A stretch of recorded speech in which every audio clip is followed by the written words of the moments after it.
안녕하십니까. 11강 시작하도록 하겠습니다. 이번 시간에는 IRP에 대해서 알아볼 텐데요. IRP는 겉과 속이 다릅니다. 사람이 겉과 속이 다르면 안 되는데 IRP는 겉과 속이 다릅니다. 그럼에도 불구하고 저는 IRP를 굉장히 좋아하고요. 실제로 IRP를 통해서 투자를 많이 하고 있습니다. 주요한 내용에 대해서 오늘 말씀드리도록 하겠습니다. 일반적으로 우리나라 퇴직급여 제도는 두 가지로 구분되어 있습니다. 퇴직금 제도가 있고요. 퇴직연금 제도가 있습니다. 차이는 뭐냐면요. 퇴직금 제도는 그 퇴직금을 회사 내에 적립하고 있고요. 퇴직연금은 회사 안에 적립하지 않고 사외에 보통 금융기관에 적립하고 있다는 점이 다릅니다. 이 차이는 뭐가 있냐면요. 사내에 만약에 퇴직금을 두고 있으면 그 회사가 망해버리면 퇴직금을 못 받을 수도 있잖아요. 그런데 퇴직연금처럼 퇴직 시 지급할 돈을 사외 금융기관에 예치를 해놓은 경우에는 회사가 부도가 나고 망해도 퇴직금은 받을 수가 있게 되는 거죠. 그런 차이가 있습니다. 그런데 우리나라는 아직까지 퇴직금 제도를 이용하는 회사가 더 많고요. 퇴직연금 제도를 이용하는 회사는 좀 더 적습니다. 그런데 국가에서 이제 퇴직연금 제도를 활용할 수 있도록 점점 권유하고 있기 때문에 결국에는 전부 다 퇴직연금 제도로 바뀌게 될 것입니다. 그런데 이 퇴직연금 제도에는 세 가지 형태의 퇴직연금 상품이 있는데요.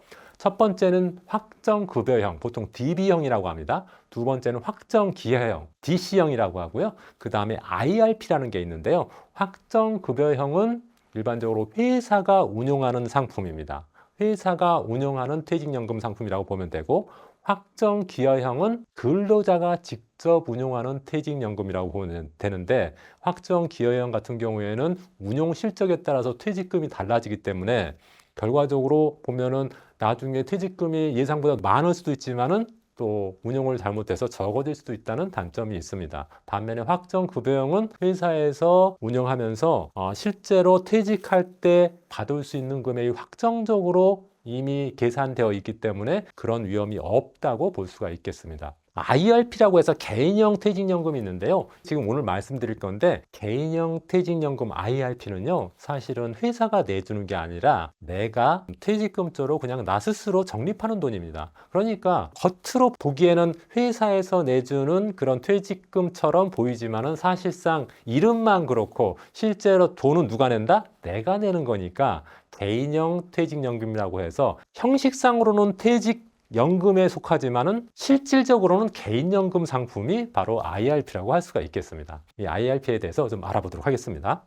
제가 IRP를 특별히 좋아하는 이유가 네 가지 있는데요. 그 첫 번째는 세액공제 혜택 때문입니다. 세액공제는 연간 900만 원까지 세액공제 혜택이 있고요. 연급여가 5,500 이하이신 분은 900만 원에 16.5%까지 세액공제되고요. 5,500 초과하시는 분들은 900만 원에 13.2%까지 세액공제가 됩니다. 그리고 퇴직소득세도 감면받을 수 있는데요. 만약에 직장을 다니다가 퇴직금을 받았다. 그런데 퇴직금을 이 IRP 계좌로 받으면은 연금 수령 10년간 30% 퇴직소득세를 감면해 주고요. 11년 차부터는 40% 감면해 줍니다. 그러니까 일반 계좌로 받지 않고 IRP 계좌로 퇴직금을 받게 되면은 퇴직소득세의 30%에서 40%를 적게 낸다. 이렇게 보시면 되겠고요.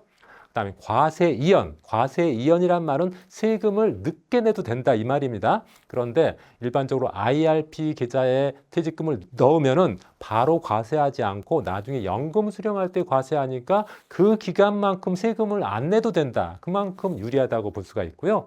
그리고 나중에 세금을 낼 때 저율과세합니다. 퇴직소득세로 과세하는 게 아니라 연금소득세율인 3.3%에서 5.5%로 과세하기 때문에 낮은 세율이 적용되니까 조금 더 유리하다 이렇게 볼 수가 있겠습니다. 매월 75만 원을 저축할 수 있다면 어디에 넣는 것이 좋을까요? 일반 적금에 넣는 것과 IRP에 넣는 것으로 비교해서 한번 말씀드리도록 하겠습니다. 만약에 10년 동안 일반 적금에 넣는다고 하면은 만약에 연수익률이 3%인 경우 10년 동안 이자 수익은 1,400만 원 정도 나옵니다. 그런데 IRP 채권형에 만약에 넣는다고 하면은 연간 세금 환급액까지 포함해서 한 2,800만 원 정도 수익이 나기 때문에 한 2배 가까이 더 많이 수익을 낼 수가 있고요.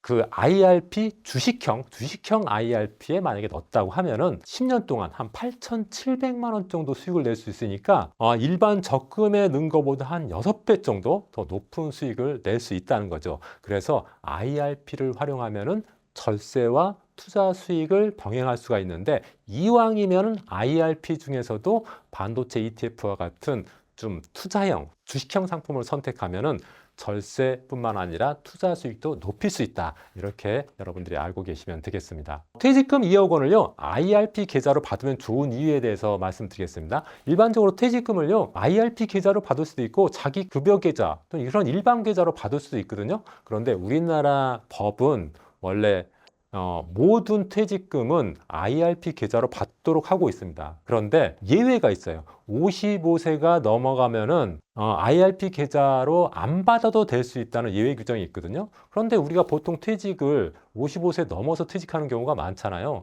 그랬을 때 일반 급여 계좌로 받는 분도 되게 많으시거든요. 그런데 일반 급여 계좌로 받는 것보다 IRP 계좌를 개설해서 받는 것이 훨씬 더 유리하다. 한번 비교를 해볼게요. 만약에 2억 원의 퇴직금을 받는다고 했을 때 일반 계좌로 받으면요, 퇴직소득세가 만약에 1,000만 원으로 가정할 경우에 2억에서 1,000만 원을 뺀 1억 9천만 원만 받을 수가 있습니다. 그런데 IRP 계좌로 받으면요, 퇴직소득세가 이연되기 때문에 2억 원을 그대로 받습니다. 그러니까 1,000만 원을 공제하지 않은 상태로 받게 되는 거죠. 그러면은 만약에 5년 동안 예금에 넣었다고 해보십시다. 예금에 만약에 예금이자가 3%로 가정했을 때 예금에 넣어놓으면은 5년 동안 넣으면은 만약에 1억 9천만 원에 대해서는 2,850만 원의 이자가 생길 겁니다. 그런데 만약에 IRP 계좌에서 예금을 넣으면은 3천만 원의 이자가 생기니까 이자 소득이 훨씬 더 많죠. 그리고 이자 소득세도 이연됩니다. 만약에 일반 계좌로 넣었을 때는 이자 소득의 15.4%인 한 480만 원 정도의 이자 소득세를 내야 되는데, IRP 계좌는 이자 소득세에 대해서 과세 이연 되니까 당장 낼 필요가 없다 이거죠. 그리고 나중에 저율과세로 내면 됩니다. 15.4%가 아니라 연금소득세율인 3.3%에서 5.5%로 내니까 훨씬 더 유리하다고 할 수가 있겠죠. 그래서 5년간 평가 수익을 비교해 보면은 IRP 계좌로 수령하는 것이 한 640만 원 정도 더 이익입니다. 그러니까 여러분들 혹시 퇴직을 하게 된다면은 자기 급여 계좌 또 일반 계좌로 받지 마시고 반드시 IRP 계좌를 개설해서 IRP 계좌로 퇴직금을 수령하시기 바랍니다. IRP 얼마씩 넣는 것이 좋을까요? IRP는 연간 1,800만 원까지 납입할 수 있습니다. 그러니까 월 기준으로 보면은 150만 원씩 납입할 수가 있고요. 세액 공제 한도 기준으로 보면은 IRP는 900만 원까지 연간 납입할 수 있습니다. 그렇게 보면은 월 75만 원씩 납입하면은 세액 공제 한도까지 납입할 수 있게 되는 거죠. 그런데 제가 볼 때는 75만 원이 더 좋으냐, 150만 원이 더 좋으냐는 세대에 따라서 좀 다르다고 생각됩니다. 2030 세대 같은 경우에는 월 75만 원 정도 넣어서 세액 공제만 받는 게 좋다고 생각합니다. 그 초과되는 부분에 대해서는 오히려 비과세 상품인 ISA 계좌를 이용하는 게 좋다고 생각이 되고요. 40, 50 세대 같은 경우에는 능력이 된다면 최대 150만 원까지, 월 150만 원까지 넣어서 연간 납입 한도인 1,800만 원 넣는 것이 더 유리하다고 생각됩니다. 왜냐하면은 물론 75만 원까지 세액 공제되고 나머지 부분에 대해서는 세액 공제가 되지 않지만은 나중에 돈을 찾을 때 연금으로 수령할 때 비과세되는 부분이 있고요.